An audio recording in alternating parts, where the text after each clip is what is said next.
Gospodin s vama. I s duhom tvojim. Čitanje Svetog Evanđelja po Ivanu. Slava tebi, Gospodine. U ono vrijeme reče Isus mnoštvu: Nitko ne može doći k meni ako ga ne povuče Otac koji me posla. I ja ću ga uskrisiti u posljednji dan. Pisano je u prorocima: svi će biti učenici Božji.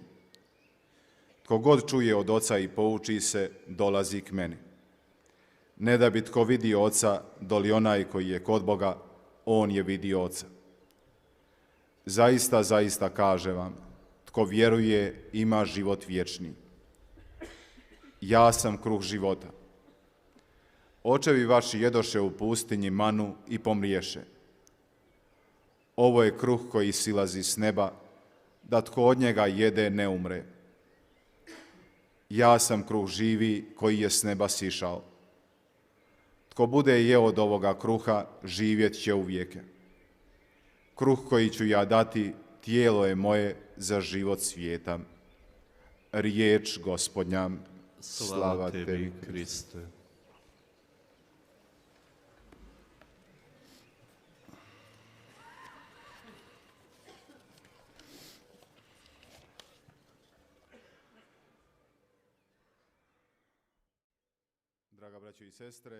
사랑하는 형제자매 여러분, 메주거리의 미르 라디오 방송을 통해서 미사에 참여하고 계시는 존경하는 신자 여러분, 우리는 하느님의 자녀들로서 천상 아버지의 아들과 딸들로서 그분으로부터 기다릴 수 있는 것은 오로지 선입니다. 하느님으로부터 축복이 옵니다. 하느님께서는 우리 사람들에게 축복을 주시고 선을 주시며 그것은 우리가 청하지 않으셔도 줍니다. 하느님께서는 우리들의 삶에 무엇이 부족한지 알고 계시기 때문입니다. 하느님께서는 그렇지만 우리가 그분께 우리들의 희망을 말씀드리기를 바랍니다. 우리들의 기도를 듣고자 하십니다. 기도야말로 우리가 그분을 신뢰한다는 증거이기 때문입니다. 오늘 복음에서 예수님께서는 당신은 하늘에서 내려온 살아있는 빵이라고 말씀하십니다.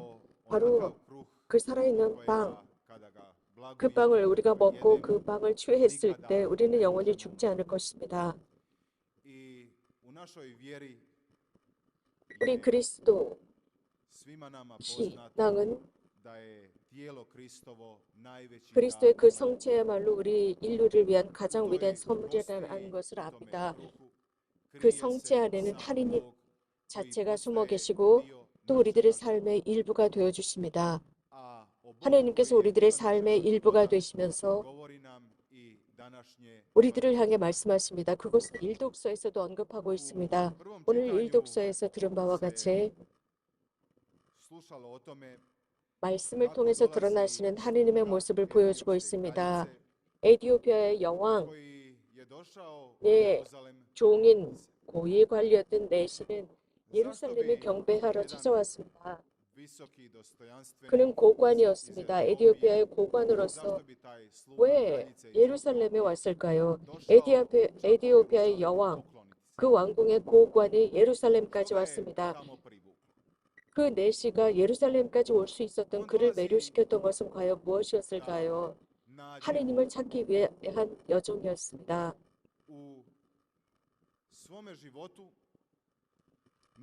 이 고관은 자신이 삶을 살아가면서 여러 신들을 숭상했고 많은 신들을 자신의 신으로 모셨었을 겁니다. 그러나 그는 예루살렘을 찾아옵니다. 즉 유일하신 하느님 곁에 그가 머물렀을 때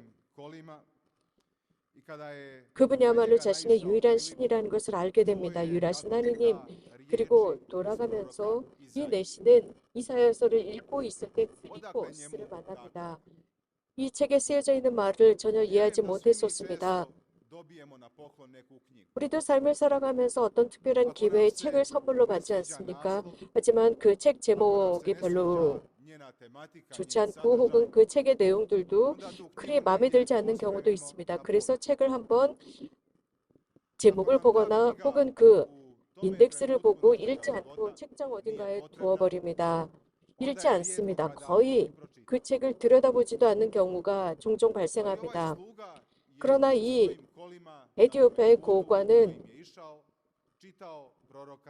이 마차를 타고 가면서 이사야 예언서를 읽고 있었습니다. 왜냐하면 어려운 책이었지만 관심을 갖고 있었기 때문입니다. 흥미로웠기 때문입니다. 하나님께서는 그가 이 이사야 예언서를 읽도록 만들었습니다. 그리고 누군가 그를 도와줄 수 있는 사람을 하나님께서는 보내시게 됩니다. 그는 그 책을 열심히 읽고 있었지만 이해할 수가 없었습니다. 그 순간 하나님께서 보내신 분은 다름 아닌 필리포스였습니다. 그 필리포스가 그 에티오피아의 고관에게 당시에 읽고 있었던 내용을 해설해 줍니다. 그들이 함께 동반했던 여행은 그리 오랜 시간은 아니었습니다. 그리고 물가에 도달했을 때 이 에티오피아의 고관은 필리포스에게 자, 여기 물이 있으니 저에게 세례를 주십시오. 제가 세례를 받는데 방해되는 무엇이 있습니까? 형제자매 여러분, 이것은 기적이라고는 할 수 없습니다. 사도가 그 고관 곁에 갔을 때 우연히 간 것이 아닙니다. 하느님으로부터 파견되었습니다. 파견된 이유는 그를 괴롭히던 바로 그 내용, 이해하지 못해서 괴롭히던 그 내용을 잘 해결해주고 해설해주고 주의할 수 있도록 도와주었던 것입니다. 그는 하나님을 찾았습니다. 여기저기서 찾다가 결국 예루살렘까지 갑니다. 우리 각자는 하나님을 찾고 있습니다. 하나님을 찾는 이러한 여정, 어떤 경우는 오랜 여정이 되기도 하고 혹은 짧은 여정이 되기도 합니다. 이런 우리들의 여러 다양한 여정 속에서 그리스도를 만나기 위해서 어떤 이들은 여러 장애물을 건너야 하는 경우도 있습니다. 누군가는 하나님을 거부하기도 하고 또 하나님으로부터 오는 것을 받아들이지 못하는 경우도 있습니다. 그분의 법을 반대하고 혹은 또 하나님으로부터 교회로부터 자신이 상처를 입었다고 생각하거나 신자들로부터 상처를 받았다고 생각할 때입니다. 이런 경우 하나님은 어찌하실 수가 없게 됩니다. 그래서 그는 하나님을 두려워하는 모습처럼 행동하면서 하나님을 떠나려고 합니다. 그러나 하나님께서는 두려움을 조장하지 않습니다. 하나님은 우리에게 늘 긍정적인 모습으로 오시고 우리는 그분 앞으로 나아갑니다. 그래서 바로 이 에티오피아의 고관 내시처럼 같은 생각과 같은 소망을 가지고 하나님께 다가갑니다. 그는 입으로만 말하지 않고 직접 몸으로 그 여행을 떠났던 것입니다. 하느님 찾기였습니다. 우리는 오늘 이곳에 왔습니다. 무엇을 찾고 있습니까? 복되신 동정 마리아의 전구를 통해서 우리가 찾고 있는 것은 무엇입니까? 우리 각자는 어떤 특정한 기도나 청원 기도를 했을 것입니다. 삶을 살아가면서 무거운 짐 때문에 올 수도 있고 이 특별한 장소에 오시면서 여러분들은 하나님께서 도와주기를 바라면서 오셨을 수도 있습니다. 오늘 복음에서 예수님께서는 누구든지 나를 믿는 사람은 영원한 생명을 얻을 것이라고 했습니다. 누구든지 아버지께서 이끌어주지 않으시면 아무도 나에게 올 수 없다고 말씀하셨습니다. 이 에티오피아의 고관 내시는 가르침을 수락했습니다. 필리포스가 하는 그 말을 그대로 받아들였습니다. 그는 필리포스의 말을 경청했습니다. 그 순간 그 말씀은 그에게 있어서 생명의 말씀이 되었기 때문입니다. 우리는 날마다 많은 말들을 듣고 살아갑니다. 많은 계명도 듣고 많은 약속도 듣습니다. 그리고 서로가 서로에게 제시하거나 요구하는 것들입니다. 그러나 우리는 이런 모든 것에 대해서 의심하는 데 익숙합니다. 이렇게 서로의 말을 의심하기 때문에 하나님의 말씀조차도 의심하는 데 익숙해져 있습니다. 하나님께서 우리에게 하시는 그 말씀을 분명히 믿어야 하는데도 의심합니다. 하나님께서 우리들에게 어떤 나오는 탈출구를 제시하셨음에도 불구하고 의심하고 안주하는 경우가 있습니다. 그리고 다른 길을 찾으려고 합니다. 어떤 경우는 하나님께서 우리들에게 주신 그 계명을 어깁니다. 우리는 신앙 안에서 큰 길을 지니지 못합니다. 우리들의 삶의 스타일 속에서 항구함이 없습니다. 우리는 어쩌면 매일 미사에 참여하고 매일 기도하고 혹은 매일 성체를 영화할 수도 있습니다. 하지만 우리들의 인생이 전혀 변하지 않는 처음과 똑같다면 무슨 소용이 있겠습니까? 우리가 하나님의 말씀을 들었지만 그 말씀을 누군가 해설해 주거나 가르쳐 주지 않았습니다. 그래서 하나님께서 우리들에게 하시는 그 말씀을 마음을 다해서 경청하지 못하는 경우도 있습니다. 하나님의 말씀을 진심으로 받아들이고 경청했다면 우리는 그 말씀에 대해 찬미와 영광을 드렸을 것입니다.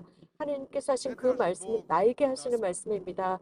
하나님은 우리에게 많은 것을 요구하시지 않습니다. 우리들에게 약간의 마음을 열라고 하시고 약간의 시간을 달라고 하십니다. 그리고 약간의 사랑을 하나님께 그리고 사람들에게 나누라고 하십니다. 그리고 누군가의 가르침을 듣는 것은 가끔씩 어렵습니다. 왜냐하면 우리는 우리 각자가 가지고 있는 어떤 규칙이나 우리들의 스타일이 있기 때문에 받아들이기가 어렵습니다. 우리들의 계획이 있기 때문입니다. 그래서 누군가가 우리에게 와서 어떤 명령을 하거나 우리를 가르치려고 할 때 별로 좋아하지 않습니다. 법을 따르는 것을 좋아하지 않습니다. 하지만 우리가 머리로 상상했던 무엇인가를 그들이 존중해 주기를 바랍니다. 그러나 누구의 가르침을 받는다는 것은 큰 기가 필요하고 또 평화로운 마음이 필요합니다. 그래서 가끔씩은 누군가의 가르침을 받을 때 우리가 우리들의 심연 바닥까지 들어가야 하는, 그래서 자존심을 내려놓아야 하는 경우도 있고 십자가를 져야 하는 경우도 있습니다. 그래서 말 그대로 하느님이야말로 우리들의 삶의 유일한 탈출구라는 것을 깨닫게 됩니다. 우리에게 손을 내밀고 우리를 도와주실 수 있는 유일하신 분, 우리를 절대 버리지 않으실 분이 하느님이라는 것을 깨닫게 됩니다. 예수님은 살아계신 빵이라고 하셨습니다. 그래서 그분의 몸을 먹는 사람은 영원히 죽지 않을 것이라고 했습니다. 우리가 그리스도의 성체를 영할 때 우리 마음, 내 마음과 여러분의 마음은 무엇을 느낍니까? 성체를 영했을 때 무엇을 느낍니까? 내가 정말 그분을 존경하는 마음, 공경하는 마음으로 성체를 영합니까?